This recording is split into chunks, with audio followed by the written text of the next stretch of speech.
अगर इस पूरे घोटाले के भंडार को एक लाइन में समराइज करना हुआ दोस्तों, तो इसे कुछ इस तरीके से किया जा सकता है। तुम मुझे चंदा दो, मैं तुम्हें धंधा दूंगा, और चंदा नहीं दिया तो ईडी का फंदा दूंगा। बस इसका सीधे तौर पर सबूत मौजूद है। 2017 की बात है जब मोदी सरकार ने ये इलेक्टोरल बॉन्ड्स की स्कीम इंट्रोड्यूस करी थी और इसे एक चंदा लेने का जरिया बनाया पॉलिटिकल पार्टीज के लिए। Finance Minister Arun Jaitley today announced the contours of electoral bonds for funding of political parties. खास बात यह कि इस स्कीम में सारी चीज करी जाती जनता से छुपाकर। हाल ही में हुई इंडिया टुडे कॉन्क्लेव में होम मिनिस्टर अमित शाह ने खुलेआम झूठ बोला इलेक्टोरल बॉन्ड्स को लेकर। इन्होंने कहा कि टोटल बॉन्ड्स 20,000 करोड़ रुपए की बेची गई, जिनमें से बीजेपी को सिर्फ 6,000 करोड़ की मिली, तो बाकी 14,000 करोड़ की बॉन्ड्स किसके पास गई? भारतीय जनता पार्टी को अप्रोक्सीमेटली 6,000 करोड़ के बॉन्ड मिले हैं। टोटल बॉन्ड 20,000 करोड़ के, तो 14,000 करोड़ के बॉन्ड कहां गए?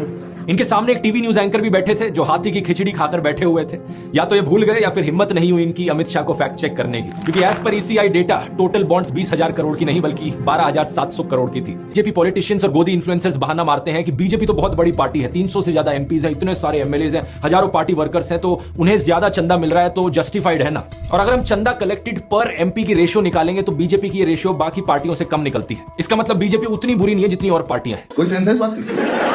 जैसा मैंने आपको पहले बताया, स्कैम यहां पर है तुम मुझे चंदा दो, मैं तुम्हें धंधा दूंगा, चंदा नहीं दिया तो ईडी का फंदा दूंगा। लेकिन अपने आप में सिर्फ चंदा देना या चंदा लेना ये कोई स्कैम नहीं है। डोनेट तो कोई भी कर सकता है पॉलिटिकल पार्टीज को, लेकिन अगर डोनेशन के बदले उन्हें कोई कॉन्ट्रैक्ट दिया जाता है, जनता के टैक्स का पैसा उन्हें दिया जाता है, और जो कंपनीज डोनेशन नहीं देती उन्हें ईडी का फंदा दिया जाता है,